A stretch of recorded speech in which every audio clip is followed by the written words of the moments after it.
Hey YouTube, it's Marita from the Nurse Lounge, and I am back with another video.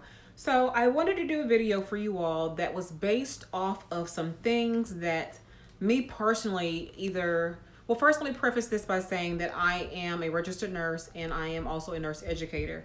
And so I've been in nursing education for about 14 of my almost 16 years as a nurse. So I reflect back onto when I became a nurse and the things that they talked about in school and the things that they didn't talk about in school. So these is a list of 8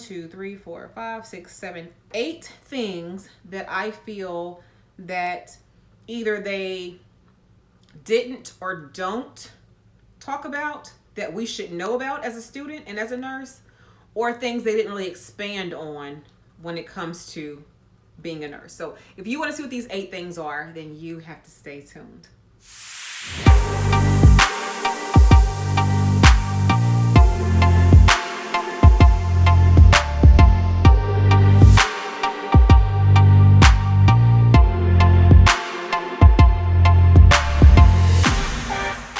So I have a list here, things that I've written down, so you will see me looking at this from time to time, about some things that I have come to notice, like I said in the intro, that either we don't spend enough time talking about them in nursing school, or they're kind of just missed out altogether in nursing school, that I think as a new nurse that you should actually know before you get into this profession. So, and with that being said, there may be some programs that do a great job talking about these things, but I would have to say for the most part, most schools probably do not. So if your school does talk about these things, then great, this is not for you. This is for the ones who go to a school like either that I teach at or that I went to myself, that we were just not well versed on these things. And I feel like it would have made my transition into nursing much easier if I had known some of these things. And some of these things are just things that you should know that could keep you out of a lot of trouble. So we're gonna go ahead and jump right in. So the first one that I have here is nursing liability insurance. So as a registered nurse, you should have or as a nurse period, sorry, not a registered nurse, as a nurse period, even an LPN or so LPN on up, you should have your own liability insurance. Do not trust your facility to protect you. If it came down to it, they're going to protect themselves over you. No one has your back. The sooner you learn that and understand that, the better off you will be. Have your own liability insurance. I have liability insurance as a nurse, as a registered nurse. I spend about $66 per year, so it's relatively cheap. And I want to say I have a $1 million policy, I think. If I'm wrong, I will put that in the description below what it actually is. I'm not sure, but I know I spend only $66 per year. It's very cheap, and I think it's $1 million. If it's not it's $1 million. I want to say it's $1 million. So if not, I'll put it in the description box below to let you know what it really is. But my point is this: I pay it every year. It's just like any other insurance. You pay for something that you don't hardly ever use, but if you ever happen to need it, you're going to be screwed if you don't have it. Because again, your facility will not back you up no matter what they tell you when it comes down to it. I told you 7 things, but what did I tell you? 1, 2, 3, 4, 5, 6, 7, 8. I just thought of something else. So it's going to be 9 things. All right. So the next thing I want to talk about is credentials. My program did not teach me this, but I have met people who said that their program did. We are writing our credentials totally wrong, okay? You can go to the AACN website to see how you're supposed to write your credentials.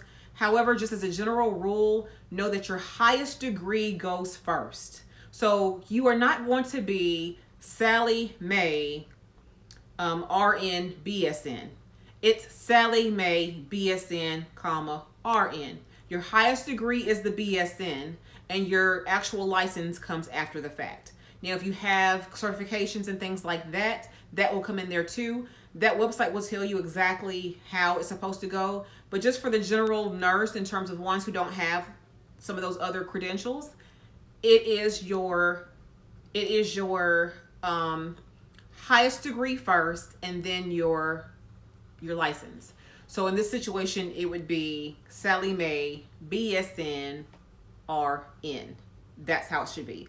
Or Sally Mae MSN RN, or MSN, depending on kind of if she's a practitioner or what. If she is a practitioner, there's going to be MSN, then their certification. So maybe they are a family, maybe they are a women's health nurse practitioner, BC board certified, and then RN behind all that. So you have to know how to properly write your credentials. It precedes you in terms of your knowledge base and things like that.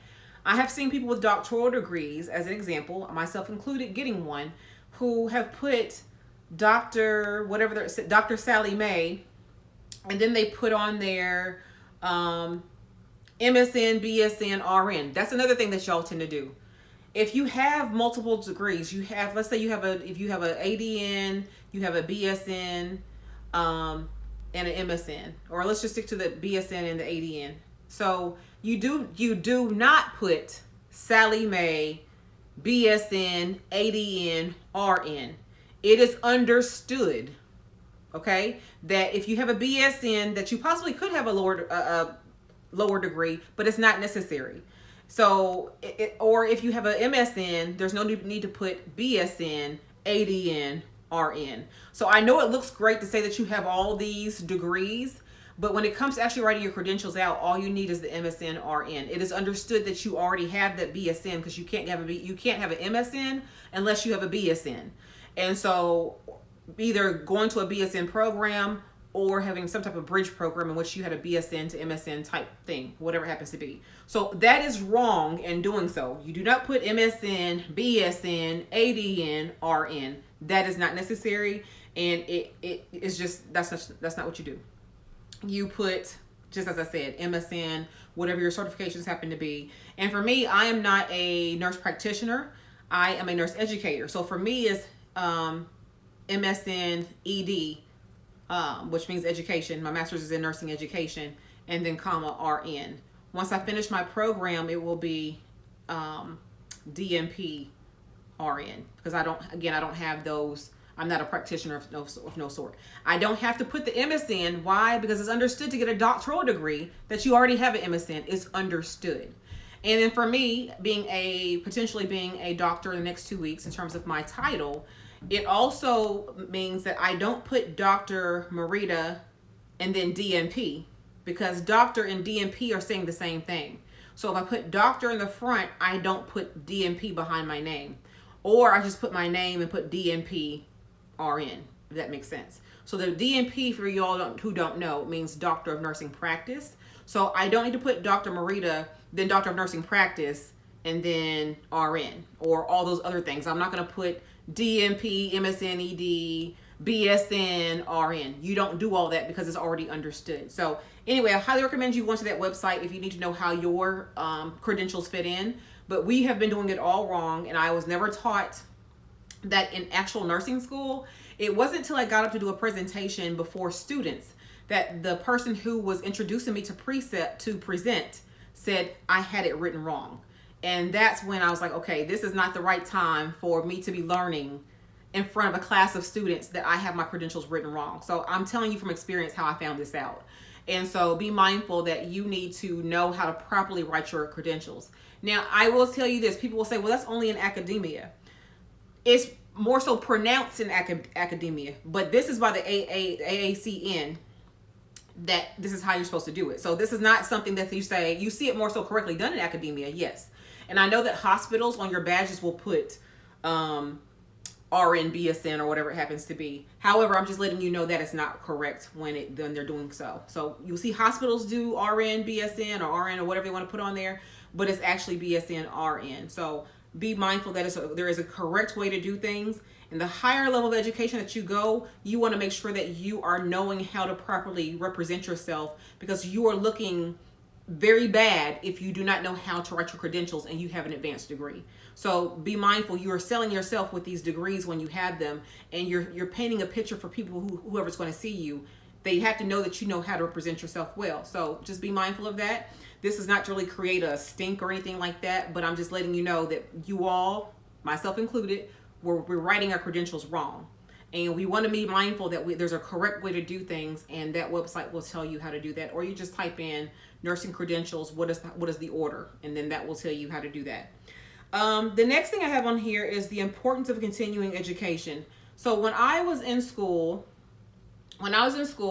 no one ever emphasized that you really should be looking to be a leader, that you should be looking to go back to school, that not to let this be your final destination. So whether you're an LPN, I know LPN programs are pretty good about saying, hey, if you want to go back to get your RN, they're pretty good about that. I've seen our LPN programs do that. But I have not seen per se bachelor programs that really push going to get that master's level education or going to get whatever that next step happens to be for you.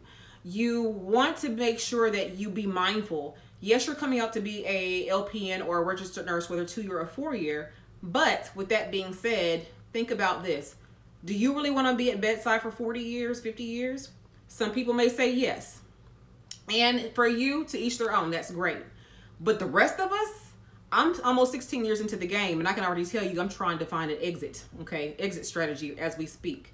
And then with this whole situation we're in, with this quarantine, everything's going on with this COVID situation, be mindful that nurses are dying and nurses are stretched thin. We don't have PPE like we should have PPE, or some of us don't anyway.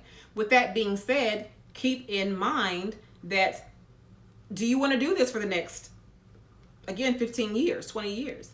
And honestly, this situation has been an eye-opener for a lot of nurses that I have met who had no desire to ever go back to school.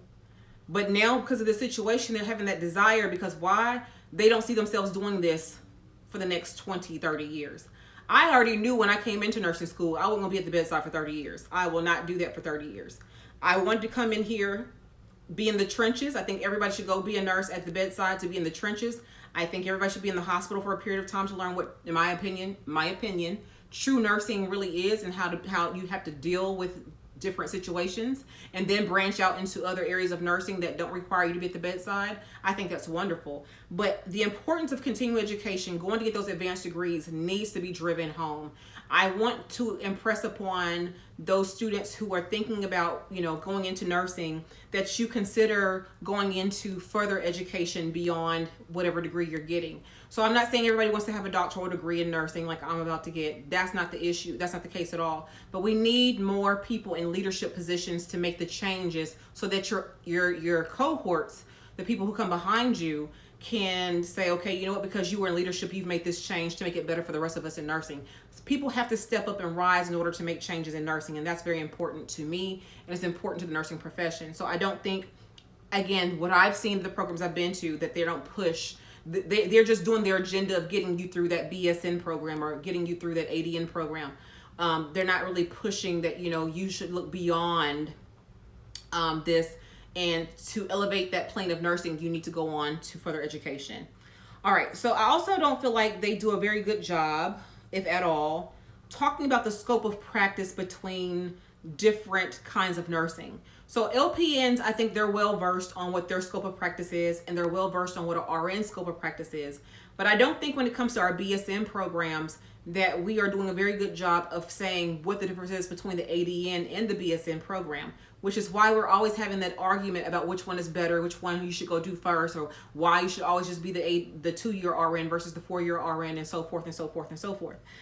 I think it's imperative for schools of nursing, and again, I'm speaking because I am a nurse educator, so I'm talking about us, myself, that it's very important for us to talk about, basically talk about, what was the ADN designed for? What was the BSN designed for? And in case you all don't know, the ADN is your entry level RN position. The BSN is designed for leadership. So they both come out doing the same things initially. But because the BSN has had those extra courses in leadership, they're the ones who are supposed to be moved up into management and leadership positions comparatively to the 2-year RN, who should not be, because that's why that program was designed. Okay. So with that being said, I'm not saying you're not going to find people with associate degrees in management positions, because 9 times out of 10 is who they knew. If it's not who they knew, they were the only ones who either wanted the position or whatever they had going on with that. So I'm just saying that by nature, what that degree, what the BSN was designed for, was for them to go into leadership, and the 2-year RN would not go into leadership. But in terms of Pay is relatively the same based off of where you know work in the city you practice in, the state that you practice in, and things like that. But in terms of why it's important to continue, going back to the other one, continue education, is because it creates more options for you and more opportunities for you. The more degrees or the higher education level you have, the more options you will have. And that's kind of why I am getting my doctoral degree, because I want to have those options. I don't want somebody to tell me what I can and can't do because of the degree that I have or don't have. And I don't want to be so frustrated with the situation that I have to say, okay, you know what? I'm so sick of this situation. I'm going to go back to school. Well, guess what? I'm going to have to be sick of that situation for the next 2 to 3 years until I finish the program. Me, I already have the degree, so I just slide my credentials across the table. I'm like, okay, I'm ready to go ahead and make this transition because I'm tired of that situation. That's the kind of things that I'm talking about. So again, scope of practice, you know, what is the scope of practice of a master prepared nurse? Do we even know what all they can do with a master's degree? You have midwifery, you have nursing education, which is what I do. You have obviously all your nurse practitioners, the various kinds of nurse practitioners. You have midwives. You have all kinds of nurses that they do at the master's level. Informatics that you have, administration, if I hadn't already said that. So, you know, you have so many opportunities that you could do in nursing. Why wouldn't you want to go on and try to do something better? Again, I'm not saying for those who have a true passion for bedside nursing, you stay where you're comfortable at. But for the rest of us, we need to move on, okay? Because you get burnt out, number one. Number two, if you're not burnt out, well, you get burnt out. And if you don't get burnt out, which I don't see how that doesn't happen, it wears on your body. Night shift 12 hours will wear on your body. Day shifts and on that hard floor, our backs and our knees tend to give way, okay? And a lot of nurses have mental health issues. We have anxiety, we have depression, we have all kinds of mental health issues because of our career choices. So anyway, you want to have options, so be mindful of that. The next thing I have on here is the whole notion where C equals RN. Now, this was told to us in school, to me in school. Now, I graduated from nursing school in 2004. So this was told to us back then, C equals RN, C equals RN. I cannot stand that that saying or that cliche or whatever it happens to be. Yes, it does. Yes, C does equal RN. However, I can guarantee you a good most people, not everybody, is going to move on beyond that RN. And those of you who want to move on, you're going to find that you don't have the grades to go back to school, because most programs require, accredited programs, mind you, accredited, that's the key word there, require a 3.0 or above for a master's level program. Not all, but majority of them require a 3.0 GPA. If you made straight C's in nursing school, you do not meet the requirements. So that's the reason why I say I do not agree with the C equals RN in terms of just in terms of getting the degree. Now, mind you, if a C is the best you can do in that course, hey, I take no issue with that. I got 1 C in nursing school, and that was in adult health too. And that cardiac chapter took me out. It made me get a C in that class. So, but for the most part, I got A's and B's in the rest of my nursing program. So with that being said, I don't buy into the C equals RN, because you always need to plan for the future. You never know what it's going to bring.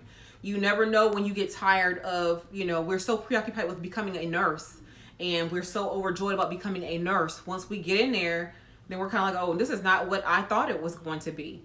And I'll kind of tap more into that a little bit later on one of my other ones. But it's not what you think it is. It really is not. I don't know why we think it's one way and we come up to find out it's something very, very different. So I don't buy into the C equals RN. I feel like that is giving you I won't say easy way out. I feel like that's giving you, I feel like that's setting the standard too low, and that's not going to help you in the future. The next thing I have on here is the nurse is eating their young, or better known as nurse bullying to me in today's terms.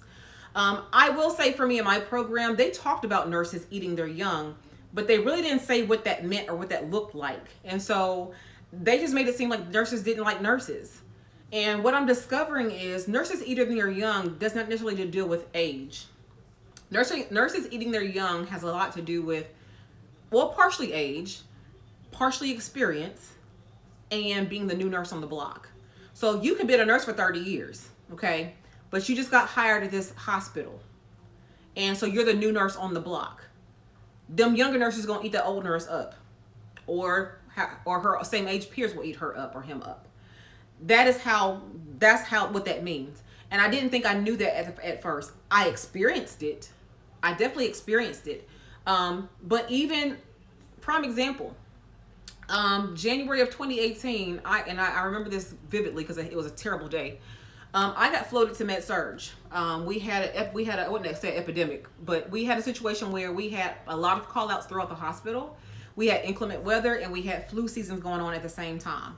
As a result of that, I'm an OB nurse, and we typically are a closed unit, meaning that we don't go anywhere off. We don't go off our floor to go work.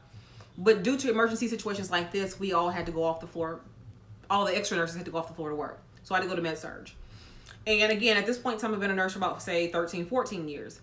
And I was treated so ugly by these Med Surg nurses because I wasn't a Med Surg nurse. And they're kind of like, well, and when we float, as an OB nurse on my floor, when we float, we only float as a tech.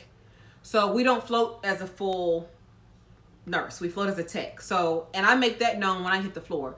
I'm only here as a tech. So if you can't use me, let me know, because I'll go on back to the house, because I'm not taking a patient load on this floor.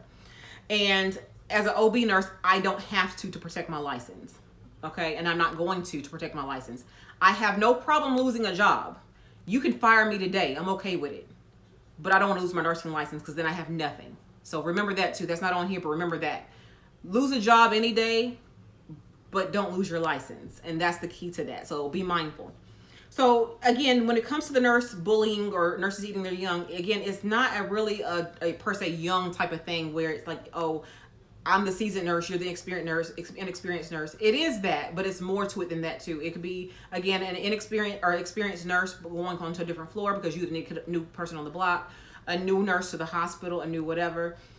People, it's almost like a hazing phase, like a hazing type thing. They put you through some shit just to see how you're gonna react. And honestly, women are very catty anyway. We are so catty, and we're cliquish, number two. So we do things, and then once we realize, okay, you ain't the one, like when they realize I'm not the one, their whole attitude changes. And for me personally, I don't care about you liking me, but you're gonna respect me. And that's just kind of how I am. I care less about, I'm not trying to make friends up here. I got friends, okay? I don't try to make friends, but you're gonna respect me at the end of the day. That's all I care about. So, you know, and matter of fact, they don't really do a good job to me in telling new graduates that you're going to experience this at some point in your nursing career. You will experience eating their young or nurse bullying at some point in your nursing career. Be mindful of that and be prepared for that. I've had countless either new nurses or nurses students or graduates who have messaged me on IG telling me their stories, crying in those, not crying in the comments, but telling me they've been crying and things like that. This will happen to you. How will you react? How will you handle it? It can be wearing on you when people do not like you. It can be wearing on you when you think people are going to be there to help you and they don't. What do? You got to think about how I'm going to handle it. How long are you going to cry about this? I cried for the whole first year as a new nurse.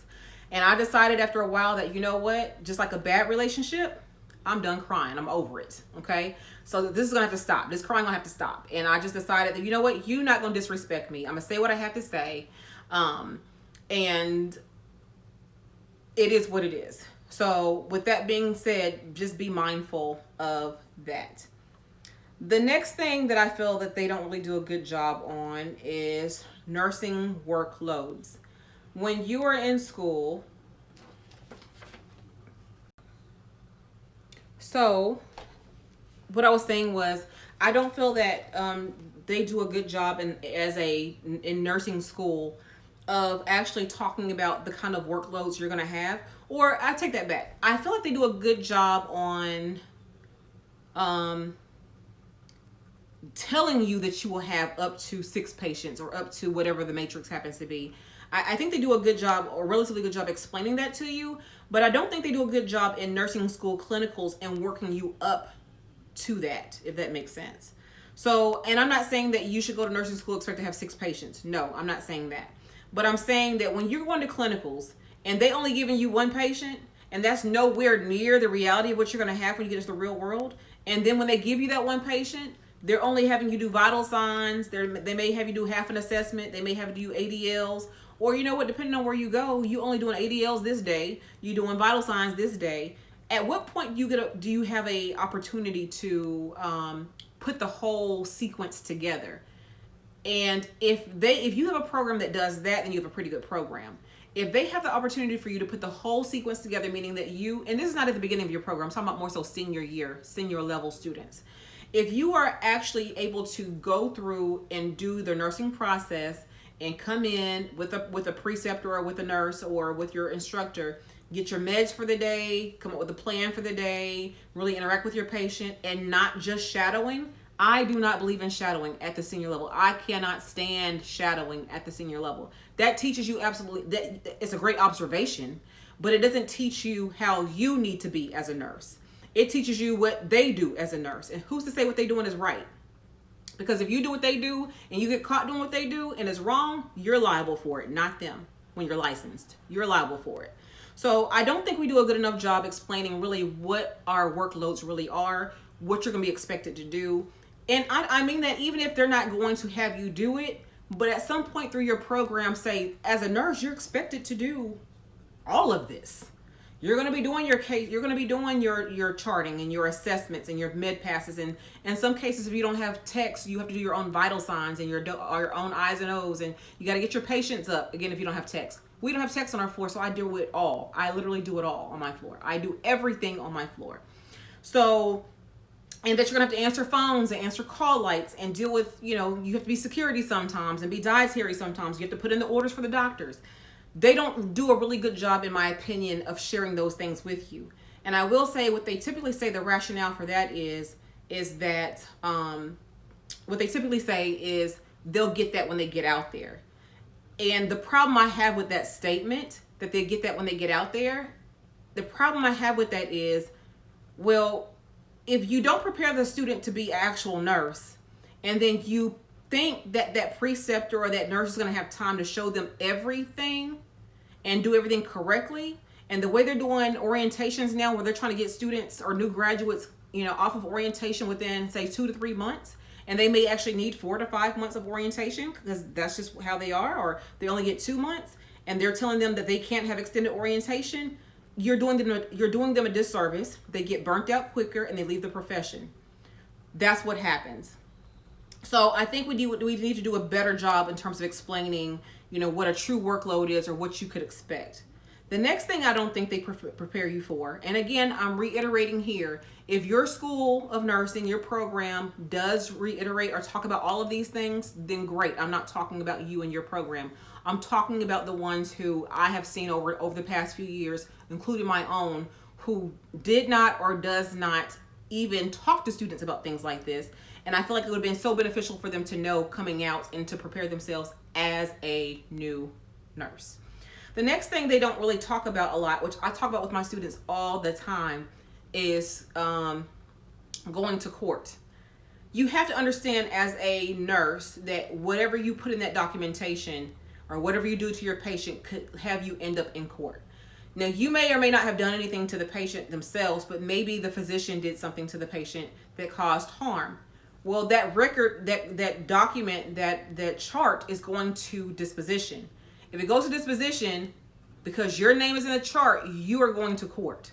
So you have to make sure that your documentation is on point. And I plan on doing a separate video on documentation specifically and charting specifically. But just in general, I'm speaking of your nurse, your charting situation, your documentation, and your scope of practice. If you don't know your scope of practice and you're doing things you should not be doing and you end up in court, you are going to be screwed. So they don't do a lot of talking, I don't feel, about what it means to go to court and how you should be or should not be, how you should document. And again, a lot of these programs don't have time to really go into a whole like unit on it.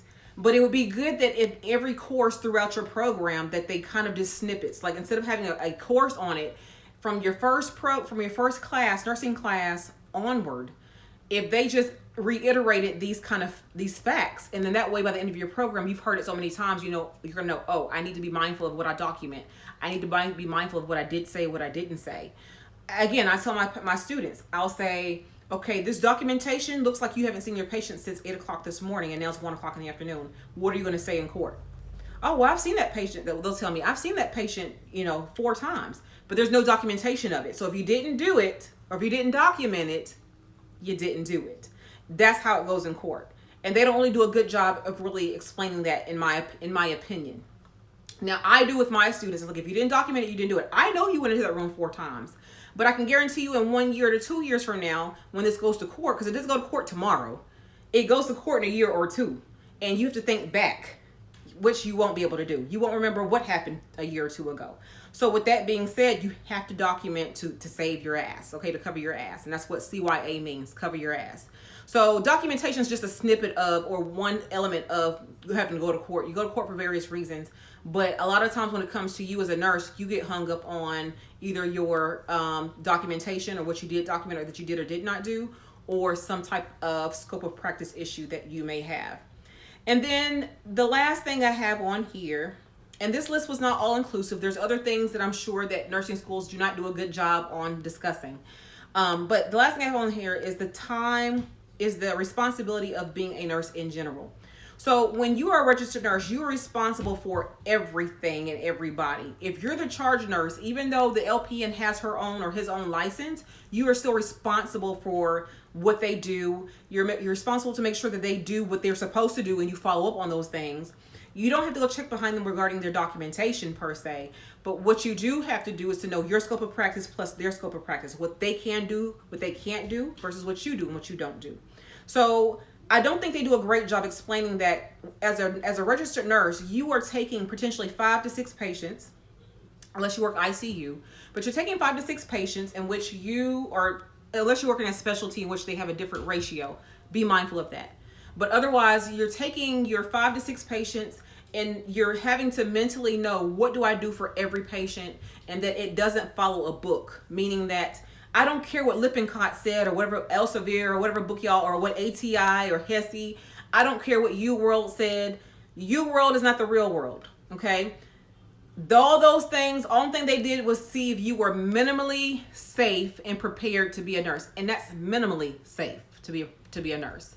It doesn't really test your boards don't test what you know, it tests how you think. Be mindful of that. All right, I'm gonna say that again. The boards do not test what you know, it tests how you think. What is your clinical judgment like?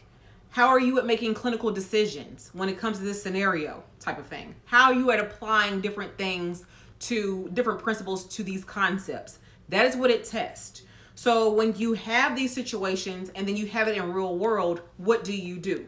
And you have 5 or 6 people who are on your floor for various reasons. Prime example, I'm an OB nurse. I have 5, let's just say I have 6 patients. And let's just say, for even number, I have 3 C-sections and 3 vaginal deliveries, okay? Well, yes, they all had babies. Both of them did, or all 6 of them had babies. However, this one is bipolar. This one has hypertension. This one is a diabetic. This one is homeless. This one is schizophrenic. The other ones are on drugs. I have to care for all of them differently, even though fundamentally they're there to have a baby, or they've had a baby. And I know how to fill a fundus on all 6 of them, so that's not the issue. The issue is their mental mindset, their mental state, sorry. The issue is their comorbidities.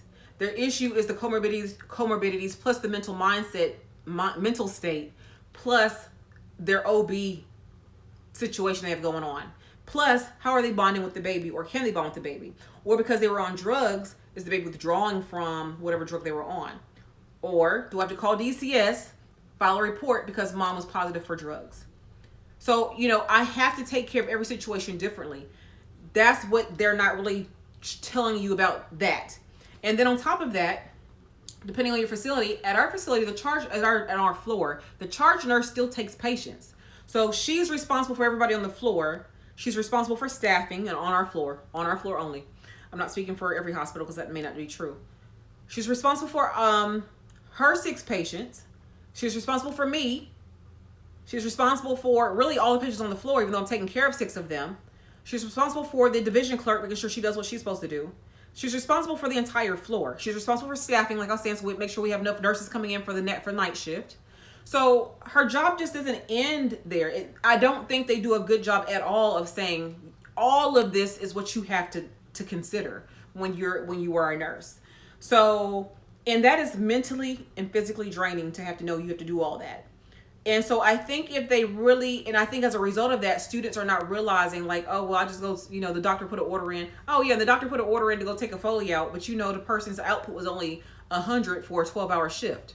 And you go pull a Foley out because that's what the doctor said to do. No, the clinical judgment or the clinical decision making would say, okay, if I know that 30 mLs per hour is what is minimally adequate for kidney function, then 100 mLs for 12 hours is not adequate. So I'm not going to pull a catheter out because that is not in the patient's best interest. Because she's not going to be able to, in my case, she is not going to be able to pee.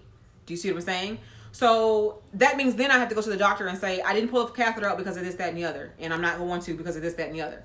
So again, think about those types of things. Think about, I have to be the person who thinks through all of these situations, making sure that my patients are safe, making sure that I'm safe, making sure that I'm a patient advocate, as well as a nurse advocate, as well as saving my license, as well as protecting my job if it came down to it, and protecting my livelihood, which is taking care of my kids.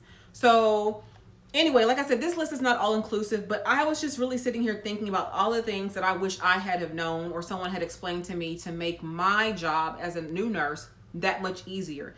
Now, mind you, even knowing all these things, you will have to go through what I had to go through to a certain degree. You're going to go through the bullying. You're going to go through, the scope of practice issues, the workload issues. Hopefully you never go to court. Or if you do go to court, you know how to handle it. And hopefully, with time, you'll see the responsibilities of being a nurse.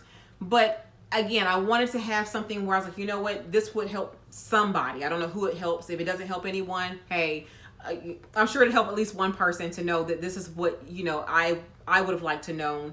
Or I maybe did know, but they didn't expand on it. Like, oh, I didn't know it was that serious type of thing. So hopefully, if you like these videos, I'm, doing nursing videos. I do, what kind of videos I do. I'm not going to go through all that.